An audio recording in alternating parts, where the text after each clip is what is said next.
The coffee shop smelled like burnt espresso and broken dreams. I was hunched over my laptop at 11 p.m., desperately trying to salvage the marketing campaign that my boss had torn apart that afternoon. My eyes burned from staring at the screen, and I was pretty sure I'd consumed enough caffeine to power a small village. That's when she walked in.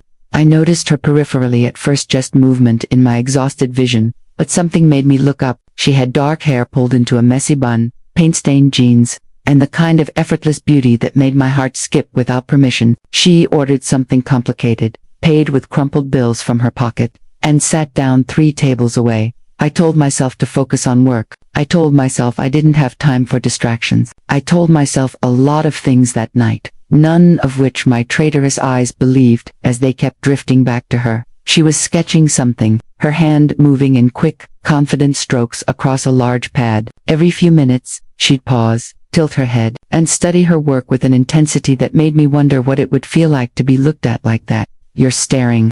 I jumped so hard I nearly knocked over my cold coffee. She was standing right next to my table, a slight smile playing at the corners of her mouth. I stammered like an idiot.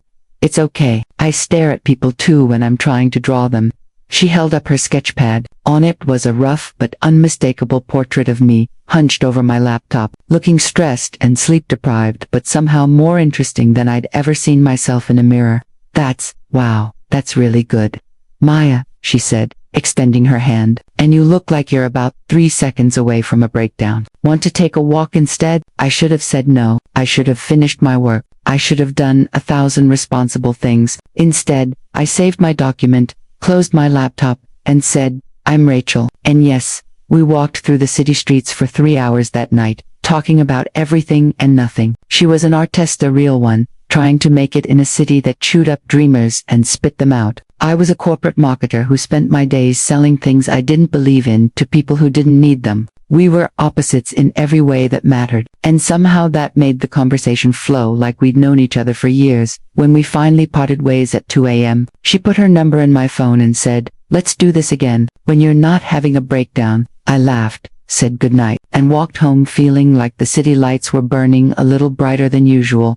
3 months later, Maya had become the best part of my life and the most terrifying. We texted constantly. We met for coffee, for walks, for late-night food runs when neither of us could sleep. She showed me her studio apartment filled with canvases and chaos. I showed her my pristine, soulless apartment that looked like it had been decorated by a robot who'd read one article about minimalism. "You need color in here," she'd said, walking around my living room like a detective looking for clues about who I really was. "You need mess. You need life." "I like clean," I protested weakly. "You like safe," she'd corrected, and that hit harder than it should have. The problem was that I'd started to realize my feelings for Maya weren't just friendly. They were the kind of feelings that kept me awake at night, wondering what her lips tasted like, the kind that made my stomach flip when her name appeared on my phone, the kind that made me hyper-aware of every accidental touch, every lingering look, every moment that felt charged with something I was too afraid to name. I'd dated women before. I'd known I was gay since college, but this was different. This felt like standing on the edge of a cliff, knowing that jumping might be the most exhilarating thing I'd ever do, or the thing that destroyed me completely. Maya, for her part, gave me nothing clear to work with. She was affectionate with everyone, touching arms, pulling people into hugs, existing in people's personal space like it was the most natural thing in the world. I couldn't tell if the electricity I felt when our hands brushed was mutual, or just my imagination, running wild with hope. Then came the night of her gallery opening. She'd been working on a collection for months, barely sleeping, surviving on coffee and passion. I'd watched her stress, offered support, and promised I'd be there on the big night. The gallery was packed. Maya's work covered the walls, bold, emotional pieces that felt like looking directly into someone's soul. I stood in front of a painting of 2 women's silhouettes merging together, surrounded by explosive color, and felt my throat tighten. "Do you like it?" Maya appeared beside me, wearing a black dress that made my brain Her hair was down for once, falling in waves over her shoulders, and she looked nervous in a way I'd never seen before. "It's incredible," I managed. "They're all incredible." "Maya, this one's about you," she said quietly, nodding at the painting in front of us. "About us, about how I feel." When she stopped, shook her head, laughed nervously. "Sorry, That's weird. I'm weird. There are people I should talk to, Maya. I caught her hand without thinking. It's not weird. We stood there, hands linked, staring at each other in the middle of a crowded gallery, and the world narrowed down to just the two of us. I could see my own fear reflected in her eyes, mixed with something that looked like hope. I need to tell you something, she started. Maya, congratulations. A group of people descended on us, pulling her away, and the moment shattered. I spent the rest of the night watching her work, the room, accept compliments, and sell 3 pieces. She was radiant, magnetic, completely in her element, and I was falling so hard I could barely breathe. When the gallery finally cleared out, she found me sitting on the floor in front of the painting of us. Hey, she said, sliding down to sit next to me. Sorry about earlier. I know what you were trying to say, I interrupted, my heart hammering, and I feel it too. Whatever this is, I feel it too. She turned to face me, and I watched emotions flicker across her face too fast to name them all. Rachel, I am scared, I admitted. I'm scared because you're the best friend I've ever had and I don't want to ruin that. But I'm also scared that if I don't say something, I'm going to spend the rest of my life wondering what, she whispered. What if we could be more than friends? What if this feeling isn't just me? What if she kissed me? It wasn't dramatic or particularly graceful. We were sitting on a gallery floor at midnight, exhausted and paint-stained, and running on emotion rather than sense. But it was perfect. It was everything. When we pulled apart, she was crying and smiling at the same time. I've wanted to do that for so long. Then why didn't you? Same reason you didn't. I was scared. She laughed, wiping her eyes. God, we're both idiots. The biggest, I agreed, pulling her back in for another kiss. The next 2 months were everything I'd dreamed about and nothing like I'd expected. Dating Maya was like living in Technicolor after years of black and white. She brought chaos and passion and spontaneity into my ordered life. And I found myself saying yes to things I'd never have considered before.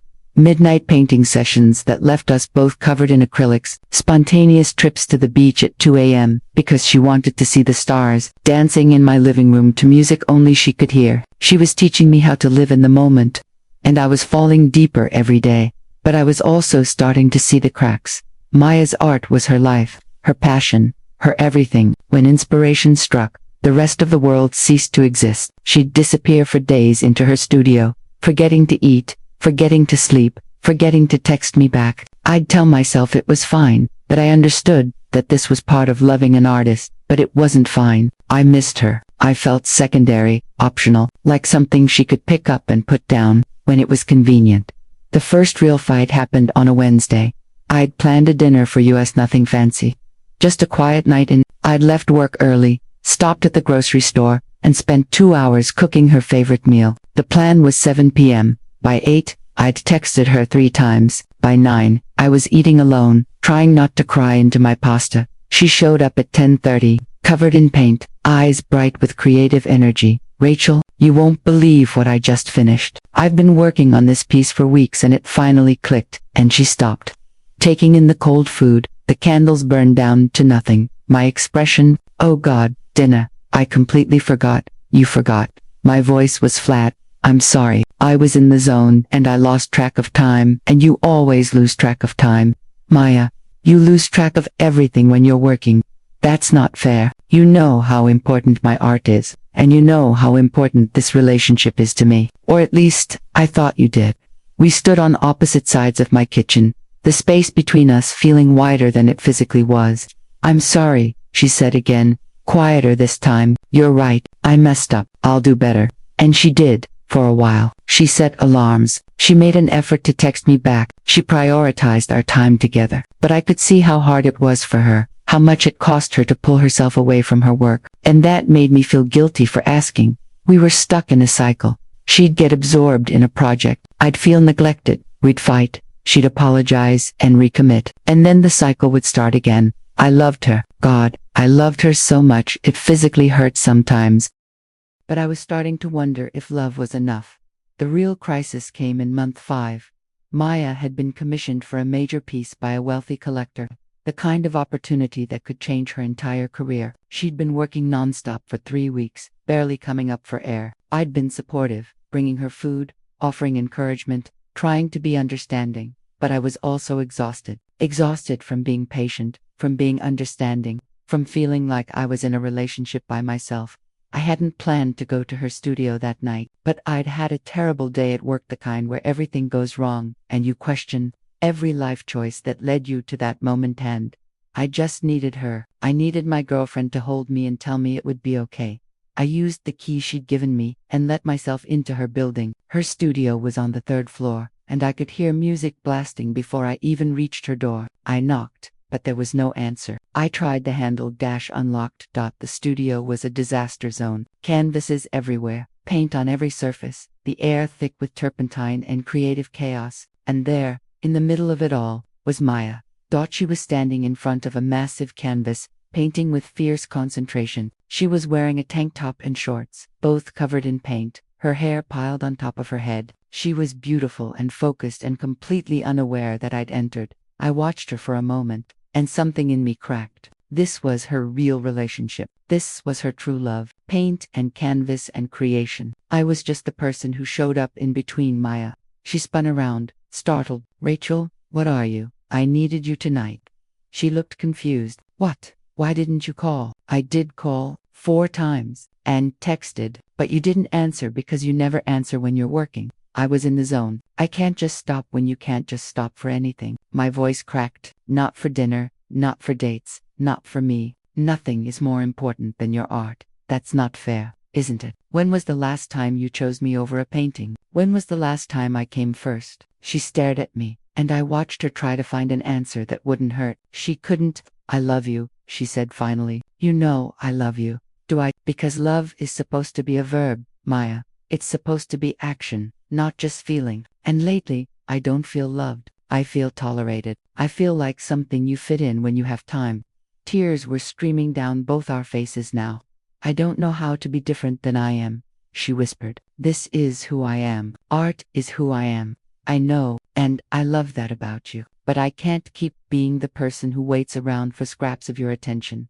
So what are you saying? The question hung in the air between us. I knew what I was supposed to say. I knew the healthy, mature thing would be to walk away, to acknowledge that we wanted different things, that timing was wrong, that love wasn't always enough. But I couldn't do it. I couldn't say the words that would end this. I'm saying we need to figure this out, because I can't keep going like this, but I also can't imagine my life without you in it. She crossed the space between us and pulled me into her arms. She smelled like paint and sweat and home, and I let myself break down completely. I'm sorry, she murmured into my hair. I'm so sorry. I'll figure it out. We'll figure it out. Just don't leave me. I held on tight, wondering if wanting something badly enough could make it work, or if we were just delaying the inevitable. Everything changed on a random Tuesday morning. We'd been in this weird limbo for 2 weeks, still together, still trying, but both walking on eggshells around each other. Maya was making more of an effort, and I was trying to need less.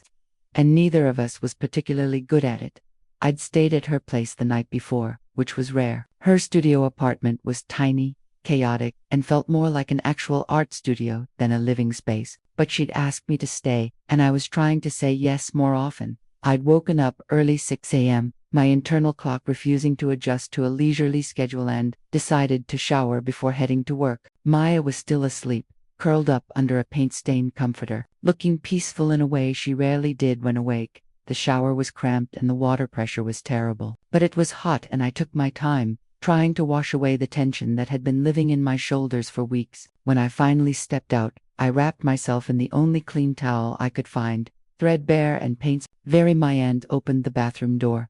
She was standing right there, not in the bathroom. She was across the small studio, maybe 15 feet away, standing by the window with morning lights streaming around her. She'd gotten up while I was in the shower and was just standing there, wearing an old t-shirt and pajama shorts, holding a cup of coffee, looking at me.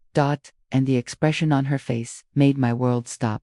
It wasn't desire, though there was that. It wasn't just love, though there was definitely that too. It was something bigger. Something that made my breath catch and my heart stuttered. She was looking at me like she was seeing me for the first time, like I was a revelation, like I was the most important piece of art she'd ever witnessed. Maya, my voice came out barely above a whisper. She didn't respond. She just set down her coffee very carefully, never breaking eye contact, and crossed the space between us. When she reached me, she cupped my face in her hands with a gentleness that made my eyes sting.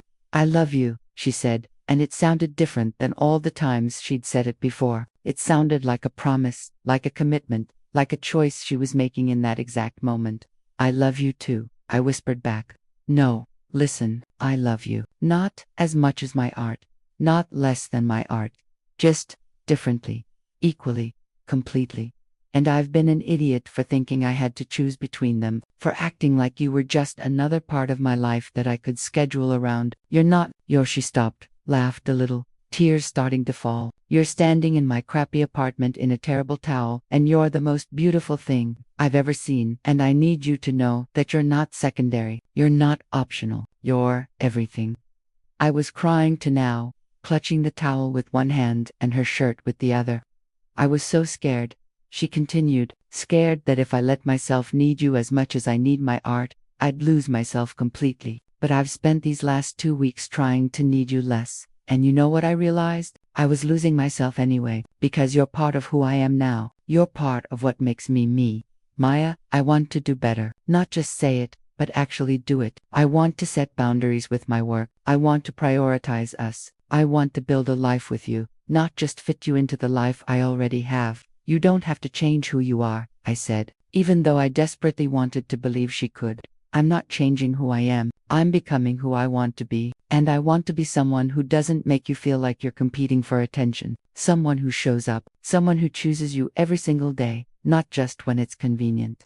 She kissed me then, soft and slow and full of promise, and I let myself believe her. Not because I was naive, not because I thought love could magically fix everything, but because I saw something in her eyes that I'd never seen before: clarity. Later, after I'd gotten dressed and was running late for work but didn't care, we sat on her paint-stained couch drinking terrible coffee from chipped mugs, and she told me her plan. She was going to set studio hours. Real ones. She was going to treat her art like a job, not a compulsion. She was going to see a therapist about her relationship with work and boundaries, and all the things she'd been using creativity to avoid dealing with, and she was going to start painting us our relationship. Our struggles, our moments of beauty and pain, because that was what great art was supposed to be, honest and vulnerable and true. This is going to be hard, I said. Changing patterns isn't easy. I know, and I'm going to mess up sometimes, but I'm going to keep trying, and I need you to tell me when I'm slipping, instead of just being understanding and patient until you reach your breaking point. I can do that.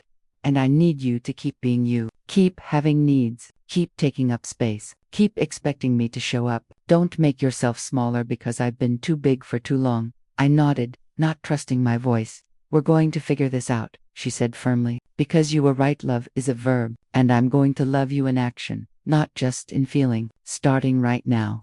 Spoiler alert, it didn't magically get better overnight.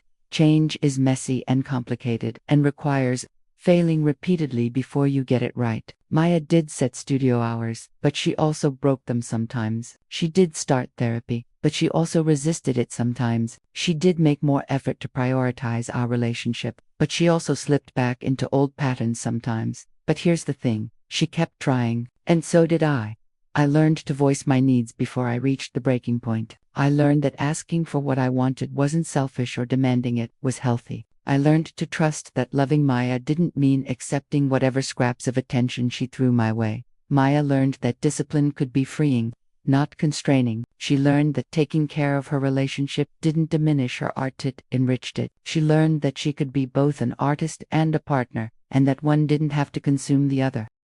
It took about 6 months before things started to feel stable. 6 months of hard conversations and therapy sessions and conscious choices to do things differently. 6 months of Maya setting alarms to remind her to text me back, of me learning to be direct instead of silently resentful, of both of us choosing each other over and over again.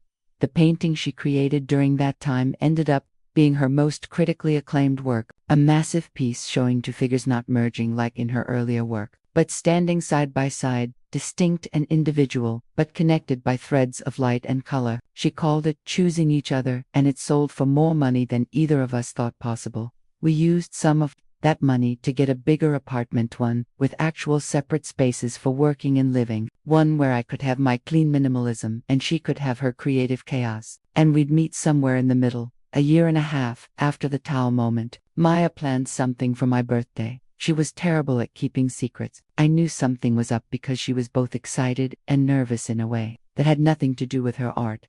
But I didn't guess what it was. She took me back to the coffee shop where we'd met. It was late, almost closing time, and somehow she convinced the owner to let us stay after hours. "I wanted to bring you back to the beginning," she said as we settled into our old spots her 3 tables away, me hunched over where my laptop used to be, "back to the night I saw you and knew my life was about to change." "You didn't know that?" I protested. "You just thought I looked stressed." "I knew that too, but I also knew that I had to talk to you, that something about you was important, that you were going to matter." She moved closer, sat down across from me. "I've been thinking a lot about that night, about how you took a chance on a random stranger asking you to take a walk, about how you said yes when you probably should have said no." "Best decision I ever made," I said softly. "Mine too, Rachel. This past year and a half has been the hardest and the best of my life. You've challenged me in ways I didn't know I needed. You've made me better, not just as an artist, but as a human being. You've shown me what real partnership looks like."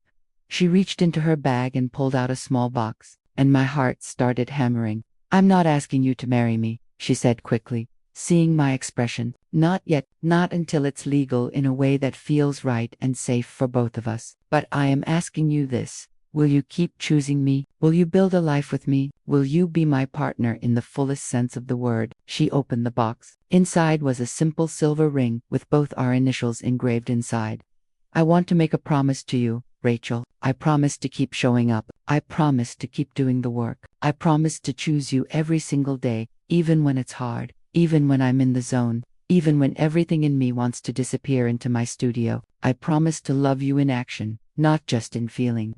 I was crying again, always with the crying and reaching for her hand. "Yes, to all of it, yes." She slipped the ring onto my finger, and then pulled out an identical one for herself. "I got us matching ones, because we're in this together, equal partners." We kissed in that empty coffee shop, and it felt like coming full circle, like everything that had happened between that first night and this moment had been leading us exactly here. People ask me sometimes what the secret is to making a relationship work, like there's some magic formula, some trick that makes everything easy, that there isn't.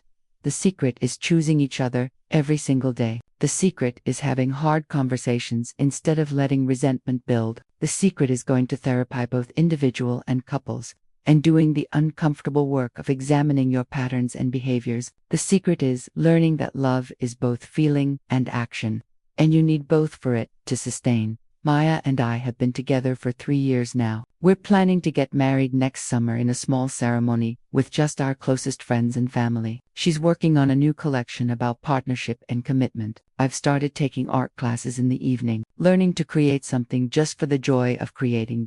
Our apartment is a perfect representation of us, half organized and clean, half beautiful chaos. And somehow it all works together. She has her studio space with strict hours, which she mostly keeps. I have my office with its neat shelves and minimalist aesthetic, and we have our shared spaces where both our styles coexist in harmony. Do we still fight? Of course. Do we still have to navigate the balance between her art and our relationship? Absolutely. But we do it together now, as a team, with tools and communication, and a deep commitment to figuring it out.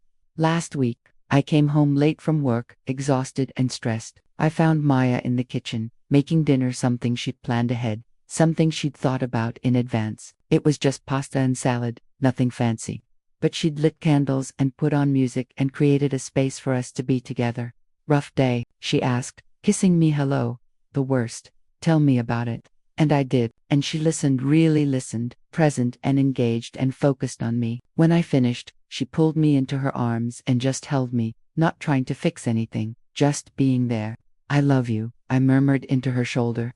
"I love you too, and I'm so glad I saw you having a breakdown in a coffee shop 3 years ago." I laughed, pulling back to look at her. "I was not having a breakdown. You absolutely were, but it was a beautiful breakdown, very inspiring. You're ridiculous. You love it." And I did. I loved her. I loved us. I loved the life we were building together. That night, after dinner, she pulled out her sketch pad, the same one she'd used to draw me that first night, worn and full, and started drawing us. Me washing dishes, her drying them, our rings catching the light. "What's this one for?" I asked.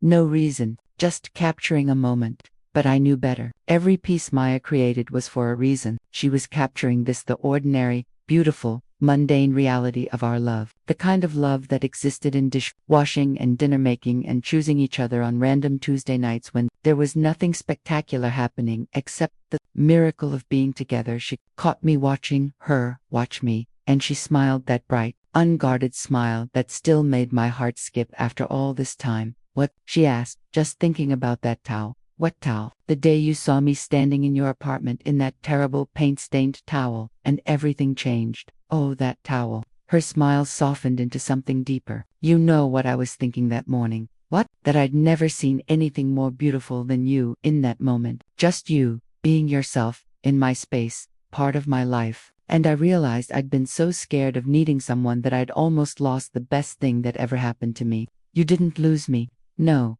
But I almost did, and I'm grateful every day that you gave me another chance, that you saw the person I was trying to become, not just the person I was. We finished the dishes in comfortable silence, and later, lying in bed with her arm around me and her sketchpad on the nightstand, I thought about how far we'd come, from strangers in a coffee shop to this beautiful, complicated, real love. It wasn't perfect. It wasn't always easy, but it was ours. And every single day, we chose it. Every single day, we chose each other. If I'm being honest, and at this point in the story, there's no reason not to be. I need to tell you that marriage didn't magically solve everything. In fact, in some ways, it made things harder. About 8 months after the wedding, Maya got the opportunity of a lifetime, a 3-month artist residency in Paris. It was prestigious, fully funded, and exactly the kind of career-defining experience she'd been working toward her entire life. It was also 3 months apart. I'm not going, she said immediately, when she got the acceptance email. We were sitting in our living room, her laptop balanced on her knees, the official letter on the screen. What? Maya, this is incredible. Of course you're going. I'm not leaving you for 3 months. That's ridiculous. It's not ridiculous. It's your career. It's your dream. You're my dream too, she said stubbornly, and I promised you I wouldn't put my art first anymore. I closed her laptop and took her hands. That's not what that promise meant. It meant you wouldn't disappear when you're in the same apartment as me. It meant you'd show up for dinner and remember our anniversary and be present in our relationship. It didn't mean you'd sacrifice opportunities like this. Rachel, I'm coming with you. She blinked. What? I'm coming with you. My company has been pushing for me to go remote anyway. I'll work Paris hours. We'll get an apartment. We'll have 3 months in one of the most beautiful cities in the world, together. I watched relief and love and gratitude wash over her face. Are you sure? I'm sure. We're a team. Remember, where you go, I go. It sounded romantic when I said it. It sounded like the perfect solution. Reality, as usual, was more complicated. Paris was beautiful. The apartment we rented was tiny but charming, with windows overlooking a street full of cafes and flower shops. Maya's residency was in a converted warehouse in the 11th arrondissement, filled with artists from around the world. For the first month, it was everything we'd hoped for. I'd work during the day while Maya was at her residency. We'd meet for dinner at small restaurants where we butchered the French language and laughed at ourselves. We'd walk along the Seine at night, her hand in mine, feeling like we were living in a dream. But, by the second month, cracks started to show. The time difference meant I was working odd hours, taking calls at 11 p.m., answering emails at 6 a.m. I was exhausted and isolated, my French limited to bonjour and merci. Maya, meanwhile, was thriving. She'd found a community of artists who understood her in ways I never could. She'd come home buzzing with energy, talking about techniques and theories and people I'd never met. I was happy for her. But I was also lonely and starting to resent the decision I'd made to come. The breaking point came on a Thursday night. Maya had invited some of her residency friends over for dinner. I'd spent the day working, stressed about a project that was going poorly, and the last thing I wanted was to host a dinner party in broken French for people I barely knew. But I did it because that's what partners do. I cooked, I smiled, I tried to follow conversations that kept slipping into rapid French I couldn't parse. Maya was radiant, laughing and debating and completely in her element, and I felt invisible. Around midnight, after everyone had left and we were cleaning up, something in me snapped. Did you notice I was in the room tonight? The words came out sharper than I intended. Maya looked up from the dishes, confused. What? At dinner? Did you notice I was there? Because it felt like you forgot I existed. That's not fair. I introduced you to everyone. You introduced me and then spent 3 hours having conversations I couldn't follow in a language I don't speak, about art, theory I don't understand, with people who have inside jokes I'm not part of. They were speaking English most of the time. They'd slip into French every 5 minutes, and you'd slip with them, laughing at things I didn't understand, making references to studio time I'm not there for. I felt like a stranger in my own relationship. Maya set down the dish she was holding, and I watched her try to figure out what to say. I'm sorry, I didn't realize that's the problem. You didn't realize. You were so busy being in your element that you didn't notice I was drowning in mine. What do you want me to do? Not make friends, not enjoy this opportunity. I want you to remember that I'm here. I appended my life to come with you. I'm working weird hours, isolated and lonely, in a city where I don't speak the language, so that we could be together. And tonight I felt like you didn't even care that I was there. The fight that followed was one of our worst. It dredged up every old pattern, every familiar fear. Her losing herself in her work and world, me feeling secondarily and forgotten. Both of us scared that we'd made a mistake, that this was proof we wanted different things. That love wasn't enough after all. We went to bed angry, sleeping on opposite sides of our small bed, the space between us feeling like an ocean. I woke up at 4 a.m. to find Maya's side of the bed empty. I found her in our tiny living room, sitting on the floor, surrounded by sketches. Can't sleep, I asked quietly. Can't stop thinking. She looked up at me, her eyes red from crying. Rachel, I think I've been selfish. I sat down next to her, suddenly exhausted in a way that had nothing to do with lack of sleep. Not about Paris specifically, she continued. About everything. About us. I think I've been so focused on not losing myself in our relationship that I've made you lose yourself instead. That's not it. Think about it. You came to Paris for me. You work weird hours for me. You hosted a dinner party tonight when you were clearly exhausted because I wanted to have people over. You've spent our entire relationship accommodating me and my needs and my career. And I've been so busy being grateful for it that I didn't stop to ask if that's actually healthy. I didn't know what to say because she was right. I don't want to be the person you sacrifice everything for, she said, tears streaming down her face. I want to be your partner, not your project. But I don't know how to fix this. I don't know how to be better. Maybe, I said slowly, we need to admit that coming to Paris was a mistake. She flinched. You regret coming. I regret not thinking it through better. I regret making an impulsive decision based on romance instead of reality. I regret not considering that maybe sometimes we need to be apart to be healthy. So what are you saying? I took a deep breath. I'm saying I want to go home. Not forever. Just for the last month of your residency. I need to be in my own space, working normal hours, speaking my own language, and you need to finish this experience without worrying about whether I'm okay. I don't want you to leave. I know. But Maya, look at us. We're miserable. We're fighting all the time. We're bringing out the worst in each other instead of the best. A month apart might be exactly what we need. We talked until sunrise, really talked, not fought. We acknowledged that sometimes love means knowing when to give each other space. We made a plan. I'd go home in 3 days. We'd video chat every day. She'd finish the residency strong, and then she'd come home, and we'd figure out what came next.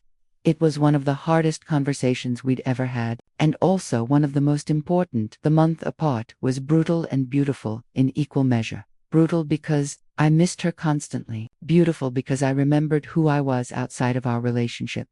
I reconnected with friends I'd been neglecting. I took up boxing classes at a gym near our apartment. I worked on projects at work that I'd been putting off. I remembered what it felt like to be Rachel, not just Maya's wife. And Maya, according to our daily video calls, was doing the same. She was creating her best work yet, pushing boundaries, taking risks without worrying about how it affected me. She was making deep friendships with other artists. She was becoming more fully herself.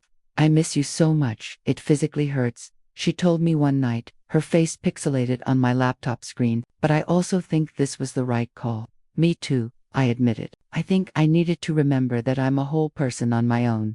Not just part of us. Does that scare you? A little. Does it scare you? Yeah, but maybe that's okay. Maybe relationships should be two whole people choosing each other, not two half people trying to make a whole. When I picked her up from the airport 4 weeks later, we stood in the arrivals terminal just holding each other for a long time. She smelled different, like French cigarettes in expensive paint tin. I realized she'd had experiences I'd never be part of, grown in ways I hadn't witnessed. And that was okay. We went home and spent the entire weekend in bed, reconnecting, talking, being together in a way that felt both familiar and new.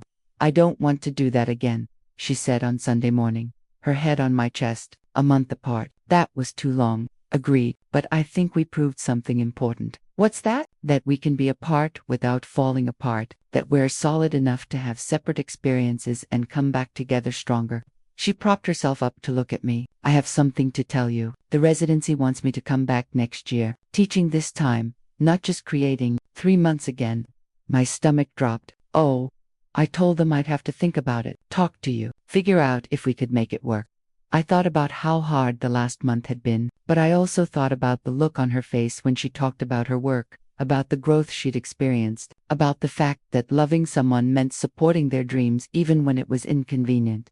You should do it, I said. Rachel, you should do it, but this time, we plan better. Maybe I come for the first month and last month, but you're alone for the middle. Or maybe we video chat every other day instead of every day, give each other more space. Or maybe I use that time to do something for myself, take a trip, visit family, take that photography course I'm always talking about. You'd really be okay with that. I'd really miss you, but yeah, I'd be okay, because I know you'd come back. I know we're solid. She kissed me then, deep and slow and full of gratitude and love. Over the next 2 years, we figured out how to have a marriage that honored both our needs for togetherness and separateness. Maya went back to Paris for another residency. I used that time to start a photography project documenting LGBTQ+ life in our city. She taught workshops in different cities. I took business trips I'd previously declined. We spent time apart and appreciated our time together more. We also went to couples therapy, not because we were in crisis, but because we wanted to keep growing. Our therapist, Dr. Chen, was a godsend. She taught us how to fight fair, how to express needs without blame, how to celebrate each other's successes without jealousy. You two are interesting, she said one session. Most couples come to me trying to figure out how to be closer. You come to me trying to figure out how to be close while maintaining independence. Is that weird? I asked.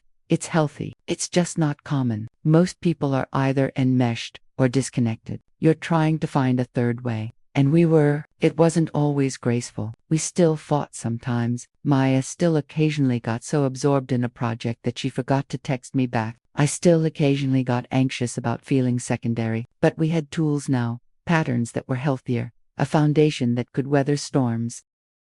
On our 5th anniversary, Maya unveiled a new piece at a gallery opening. It was massive, 10 feet tall and 20 feet wide, showing 2 figures dancing. They were distinct, individual, painted in different styles and color palettes, but moving together in obvious harmony. The plaque next to it read, 2 whole people, 1 dance. It's us, she whispered in my ear as we stood looking at it. 2 complete people choosing to move together, not 2 halves trying to make a whole. It's perfect, I whispered back. That night, after the gallery cleared out, we sat on the floor in front of her painting just like we'd done 5 years ago at her first show, and reflected on how far we'd come. Do you remember what you said to me that night? She asked, at my first opening. I said a lot of things. You said you were scared because I was the best friend you'd ever had and you didn't want to ruin that, but you were also scared that if you didn't say something, you'd spend the rest of your life wondering what if. I remember. I think about that a lot, about how brave you were to take that risk, about how different our lives would be if you hadn't. You kissed me, I reminded her. You were brave too. We were both terrified and both brave, and we still are, every day. That's what marriage is, isn't it? Choosing to be brave with someone over and over again. I wish I could tell you that everything stayed beautiful and manageable from there, that we'd figured out the secret formula and lived happily ever after with no more major challenges. But life doesn't work that way. In year 6, my mother was diagnosed with stage 4 cancer. It was aggressive, unexpected, and devastating. Mom lived across the country, and suddenly I was flying back every other week, trying to balance work and caregiving, and my own grief. Maya came with me when she could, but she couldn't always. Her career was taking off in ways we'd dreamed about: a major museum acquisition, a solo show in New York, commissions from collectors around the world, For the first time in our relationship, I needed her more than she needed me, and I hated it. I hated feeling needy. I hated asking her to rearrange her schedule. I hated the way I'd catch myself resenting her success when I was drowning in my own grief. I hated that I was becoming exactly the kind of partner I'd accused her of being, someone who expected the other person to sacrifice their life for mine. One night, after a particularly brutal week at the hospital, I came home to find Maya working in her studio despite the late hour. I'd texted her I was on my way, and somehow I'd expected her to be waiting, to drop everything, to know I needed her. Instead, she was painting, headphones on, completely absorbed. I stood in the doorway watching her, and something inside me broke. Maya, she turned, saw my face, and immediately put down her brush. Hey, you're back. How's your mom? Getting worse. My voice was flat. I'm sorry, babe. Did the doctors say, why are you painting? She looked confused. What? I texted you I was on my way home. I've been dealing with my dying mother for 5 days straight, and I come home to find you painting like it's just another Tuesday. I didn't realize you wanted me to stop everything. You didn't ask. I shouldn't have to ask. You should just know. Even as the words left my mouth, I knew I was being unfair. I knew I was projecting years of old fears onto this moment, but I couldn't stop myself. Rachel, that's not fair. You're the one who taught me I can't read your mind. You're the one who told me to ask instead of assume. Forget it. I turned to leave. No, we're not doing this. She followed me out of the studio. We're not falling back into old patterns just because things are hard. My mother is dying. I know, and I'm here. I've been here. I came with you twice last month. I've rearranged my schedule more times than I can count. I've held you while you cried and listened to you vent and done everything I can think of to support you. But I can't stop living my life completely. That's not fair to either of us. She was right. I knew she was right. But in that moment, drowning in grief and exhaustion, I couldn't access that rational part of myself. Maybe you should just focus on your career, I said coldly. Maybe I should handle my family stuff alone. You don't mean that, don't I? We stared at each other, and I saw hurt flash across her face, real deep hurt that I'd caused. You know what? She said quietly. I'm going to give you space because you're in pain and you're lashing out. But Rachel, you need to figure out what you actually need from me, because right now, I feel like no matter what I do, it's wrong. If I come with you, I'm neglecting my work. If I stay home, I'm not being supportive. If I ask what you need, you tell me I should just know. I can't win. She grabbed her keys and left, and I stood alone in our apartment, surrounded by her art and my grief, wondering how we'd gotten back here. Maya stayed at a friend's place that night. We'd never done that before, never let a fight end with one of us leaving. It scared me in a way that cut through the grief fog. I called Dr. Chen the next morning and begged for an emergency session. Rachel, she said after I'd explained everything, you're experiencing a trauma response. Your mother is dying, which is one of life's most profound losses. You're scared and grieving and looking for control in a situation where you have none, and Maya is the safest person to take that out on. I know I was unfair. It's not about fair or unfair. It's about recognizing what's happening and making a different choice. What do you actually need from Maya right now? I thought about it, really thought about it. I need to know she's not going anywhere. I need to know that even when my world is falling apart, she's still there. I need her to be the solid thing I can count on. Have you told her that? No, I just expected her to know. Rachel, you've spent years teaching Maya to communicate instead of assume. Don't you think you owe her the same courtesy? It was a gut punch of truth. I texted Maya, can we talk? Please come home. Just she showed up an hour later, looking as exhausted as I felt. I'm sorry, I said before she could even sit down. You were right. I was taking everything out on you because you're safe, and I'm terrified and I don't know how to handle any of this. I know, she said softly, and I'm sorry to. I should have been more tuned in to how you were feeling. No, that's the old pattern. Me expecting you to read my mind and getting upset when you can't.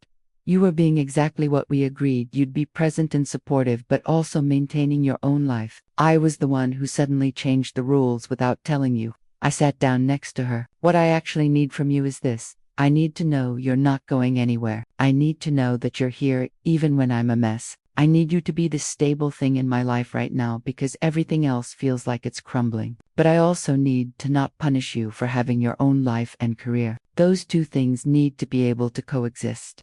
They can, she said firmly. Rachel, I'm not going anywhere. Your mother dying doesn't change how I feel about you or our marriage. I'm here. I'm always here. Even when I'm literally in another city or country, I'm still yours.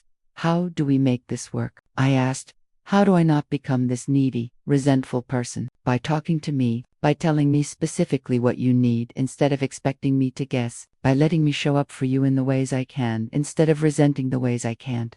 We spent the rest of the day mapping out a plan. When I went to visit my mom, Maya would come for the first and last day of each trip when possible, providing bookend support. She'd call me every night at 9 p.m., no matter what. We'd have a weekly check-in where I could be completely honest about how I was feeling, and I'd work with Dr. Chen on managing my grief without sabotaging our relationship. It wasn't perfect. The next 3 months were some of the hardest of my life. Mom deteriorated quickly, and I watched her slip away piece by piece. Maya couldn't always be there physically, but she was always there emotionally, answering my 3 a.m. calls, listening to me cry, helping me process each new stage of loss.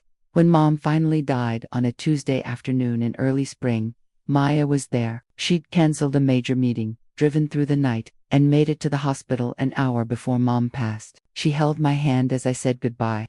And she held me while I fell apart afterward. At the funeral, she stood next to me, solid and steady, exactly what I needed her to be.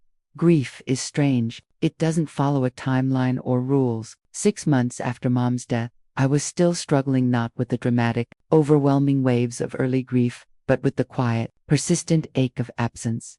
Maya was patient in ways I didn't know how to ask for. She'd check in without being suffocating. She'd invite me on adventures without being pushy when I declined. She'd sit with me in silence when words felt like too much, but she also kept living her life. She accepted a teaching position at a prestigious art school. She traveled for exhibitions. She created new work. And instead of resenting it like I might have before, I found it comforting. The world kept turning. Life kept happening. There was beauty and creation and forward movement even in grief. One Saturday morning, about 8 months after Mom died, I woke up and felt something different. Not happiness exactly, but a lightness I hadn't felt in a while. The grief was still there, it always would be, but it had shifted from drowning to floating. I found Maya in the kitchen making breakfast, actual breakfast, not just coffee and toast, and humming to herself. "Hey," I said, wrapping my arms around her from behind. "Hey, yourself, you seem different today." "I feel different, less heavy." She turned in my arms to face me. "Yeah, I think I'm ready to start living again. Actually living, not just surviving." "What does that look like?" I thought about it. "I want to finish that photography project. I want to plan a trip somewhere we've never been. I paused, surprised by what I was about to say. "I want to think about starting a family."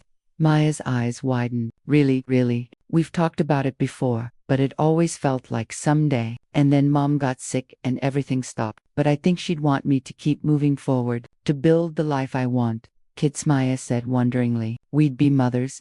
Terrible, chaotic, exhausted mothers," I said. "But yeah, when you say, start thinking about it, do you mean like theoretical planning or actual planning, somewhere in between? Research, maybe, talk to people who've done it, figure out logistics, see if this is something we actually want or just something we think we should want?"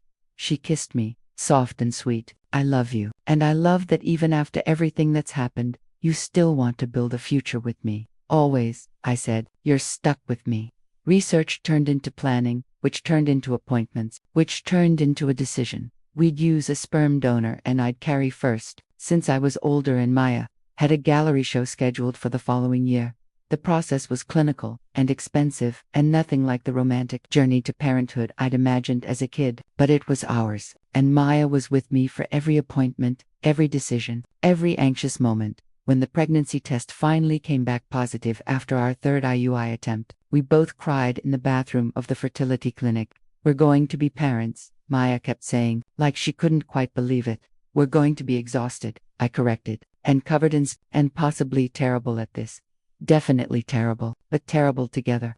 Pregnancy was hard. Morning sickness was relentless. My body felt alien and foreign, and I was emotional in ways that made my grief period look stable. Maya was amazing, bringing me crackers, rubbing my feet, dealing with my random crying jags about everything from baby clothes commercials to the way she'd loaded the dishwasher. I'm sorry, I'm insane. I sobbed one night after crying because she'd bought the wrong brand of pickles. You're not insane. You're growing a human. You get to be as irrational as you want. At 20 weeks, we went in for the anatomy scan. The tech moved the wand over my swollen belly, pointing out tiny fingers and toes, and the heart beating steadily on screen. Everything looks perfect, she said. Do you want to know the sex? Maya and I looked at each other. We'd discussed this, decided we wanted to be surprised. Actually, yes, I said, surprising both of us. Yes, we want to know. It's a girl, the tech said, smiling. A daughter. We were having a daughter. That night, lying in bed with Maya's hand on my belly, we talked about names and futures, and all the ways we'd probably mess up this tiny human we were bringing into the world. I'm scared, Maya admitted. What if I'm too absorbed in my work? What if I'm not there enough? Then I'll tell you, I said, just like I always do. And you'll adjust, just like you always do. Maya, you've spent the last 8 years learning how to show up. You'll figure out how to show up for her too. What if she doesn't like me? Then you'll win her over with your charm and terrible jokes. She's not even born yet, and you're already worried about her being disappointed in you. That's pretty on brand for you. She laughed, then grew serious again. I want to be a good mom. You will be. We both will be. We'll mess up and figure it out and mess up again. But we'll do it together. Our daughter, we named her Alina, after my mother was born on a snowy January evening after 16 hours of labor that I don't want to think about too much. She came into the world screaming, perfect and tiny and ours. Maya cried when they placed her in my arms. She's so small. She's perfect, I whispered, staring at this impossibly tiny person we'd created. She looks like you. She looks like a potato. A beautiful potato, Maya said, kissing both our foreheads. Our beautiful potato. If I thought pregnancy was hard, it was nothing compared to the first 6 months of parenting. Alina didn't sleep at all, ever. She'd wake up every 2 hours screaming, and Maya and I would stumble around like zombies trying to figure out what she needed. We were exhausted, overwhelmed, and questioning every decision we'd ever made. Maya, to her credit, stepped up in ways I'd never imagined. She took the night shift so I could sleep. She learned to breastfeed with a bottle like she was studying for a PhD. She painted with Alina strapped to her chest in a carrier, creating a whole series called Motherhood that was both beautiful and brutally honest. But it was also hard on our relationship. We barely had time to talk, let alone be romantic. We snapped at each other over stupid things like whose turn it was to change diapers or who'd forgotten to refill the diaper bag. We were surviving, not thriving. One night, when Alina was about 4 months old, I found Maya crying in the bathroom at 3 a.m. while Alina screamed in her crib. I can't do this, she sobbed. I'm a terrible mother. I don't know what she needs. I'm failing at this. I pulled her into my arms even though I was barely holding it together myself. You're not failing. You're exhausted. We're both exhausted. And Alina is fine. She's fed and loved and safe. The rest we'll figure out. I miss us, she whispered. I miss when it was just you and me and we could have conversations and sleep through the night. Me too, I admitted. But it won't always be this hard. She eventually sleep. We'll eventually remember what it's like to be human again. Promise, promise. And in the meantime, we'll survive on coffee and takeout and knowing that we love each other even when we're too tired to show it properly. We hired help after that, a postpartum doula who taught us tricks and gave us breaks and basically saved our sanity. We started doing a weekly date night where we'd leave Alina with a babysitter and remember what it was like to be Rachel and Maya, not just mom and mama. Slowly, things got better. Alina started sleeping longer stretches. We figured out her rhythms and needs, and we remembered how to be partners again, not just exhausted co-parents stumbling through the dark. On Elena's first birthday, we threw a party that was more for us than for her. She smashed a cake into her face while our friends and family celebrated.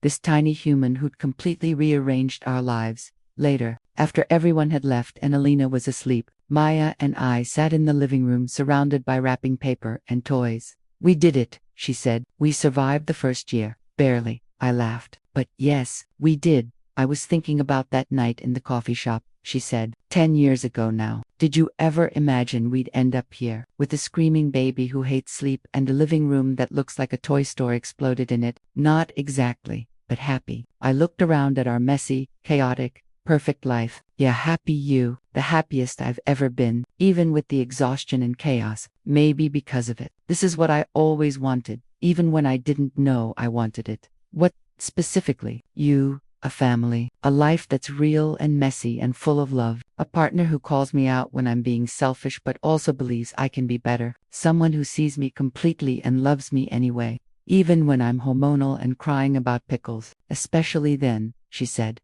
pulling me close. You're stuck with me, remember, for better or worse, through coffee shop meetings and towel moments and Paris fights and dying parents and screaming babies, all of it, I agreed, and I meant it. 5 years after that first coffee shop meeting, Maya and I stood in front of our friends and family and made it official. She wore a white suit covered in subtle hand-painted flowers. I wore a dress that made me feel beautiful and powerful and exactly like myself. When it was her turn to say her vows, Maya pulled out a piece of paper covered in crossouts and rewrites and nervous scribbles. Rachel, she started, her voice shaking slightly. 5 years ago, I watched you have a breakdown in a coffee shop I was not. I started to protest, and everyone laughed. You were, she insisted, grinning, and I was so nervous about talking to you that I drew you first, just as an excuse to approach. And then you said yes to a walk with a strange artist at midnight, which was probably a terrible decision, safety-wise. Definitely terrible, I agreed. But the best decision for us. You've spent the last 5 years teaching me how to love in action, not just in feeling. You've challenged me, supported me, and refused to let me disappear into my work and ignore the beautiful life we were building together. You've shown me that having boundaries doesn't limit my creativity, it enhances it. That loving you doesn't diminish MIT completes me. She paused, looking directly into my eyes. I promise to keep showing up. I promise to keep choosing you. I promise to love you in the big moments and the small ones, in the spectacular and the mundane. I promise to always remember that morning when you stood in my apartment in nothing but a towel, and my world stopped, because that was the moment I finally understood what it meant to truly see someone and be seen in return. There wasn't a dry eye in the room, including mine. When it was my turn, I didn't have anything written down. I just spoke from my heart. Maya, you've taught me how to live in color instead of black and white. You've shown me that love requires work and communication and choosing each other every single day. You've made me braver, more open, more willing to take risks and be vulnerable. And I promise to always be honest with you about what I need, to always push you to be your best self, and to always remember that loving you is both the easiest and hardest thing I've ever done and worth every moment. We exchanged rings, different ones than the promise rings from the coffee shop, but both sets now lived on our fingers, stacked together as a reminder of our journey. Later, at the reception, Maya pulled me onto the dance floor. She was a terrible dancer, all uncoordinated limbs and no rhythm, and I loved her for it. Happy? She asked, spinning me inexpertly. Incredibly. Good, because you're stuck with me now, legally and everything. Legally and everything, she confirmed, pulling me closer. As we swayed to music she probably wasn't hearing correctly, I thought about that night in the coffee shop, about the walk through the city, about the gallery opening, and the towel moment and every hard conversation and beautiful breakthrough that had led us here. I thought about how love wasn't about finding someone perfect, it was about finding someone willing to do the work, to grow, to choose you every single day even when it was hard. Maya was my person, my partner, my home, and I was hers. And that was more than enough. It was everything.